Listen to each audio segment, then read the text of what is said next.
I mean, before alarm clocks and screens, we rose with the sun and we fell with the moon.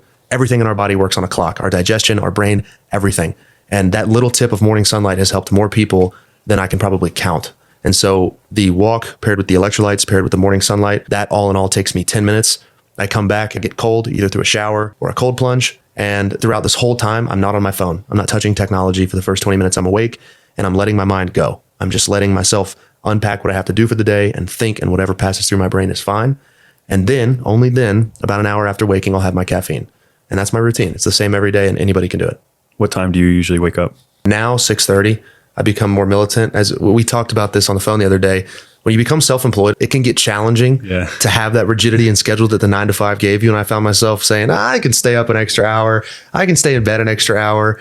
And I realized recently, I don't know why, it was like I got slapped in the face. Actually, it was probably our conversation that I told myself, like, I need to have a schedule for the sake of having a schedule. So 6:30 a.m. every day for the last few days. So I've never really heard the health perspective of it, but I've had a theory that the more aligned I was spiritually, the more my sleep schedule would align with the sun going up and sun going down. And when I was spiritually disconnected, that's when I was up later and sleeping in later. And when you look at when people are up past the sun, that's usually where most of the evil happens. And I don't think that's an accident spiritually. Speak to it health-wise. Does that matter to wake up around the time that the sun comes up and go to sleep around when the sun goes down? Yeah, there's an interesting study that was done by Dr. Matthew Walker, and it was an observational study. He's pretty much the leading authority on sleep.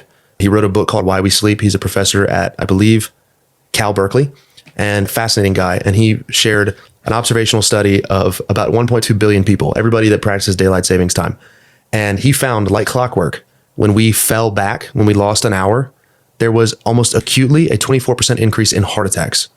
And when we sprung forward, and everybody's sad and everybody's depressed. And when we sprung forward, there was almost a 21% decrease in heart attacks. So to say our sleeping and waking schedules are inconsequential is simply uneducated and is uninformed. I mean, it is massively important that if you can manage it and maintain it, you need a normal sleeping and waking schedule. But of course, modern life has robbed people of that, either through night shift work, through odd hours, or through being on screens too late. And you brought up an interesting point, being spiritually aligned and having my sleep schedule feel better. I found when I was either further from God and not praying, not journaling, or recently going through some stressful personal life events, I found myself staying up later, sleeping in later, almost as if I was putting off the issue that I needed to deal with. And so it's really interesting to hear you say that. Well, I audit myself a lot actually on if I find myself wanting to sleep in more or struggling waking up, I consider it a subtle form of depression. That's how I look at it. If I'm struggling waking up, I immediately try to audit myself for what emotions am I storing consciously or subconsciously that is dragging me down emotionally that won't allow me to get out of my bed.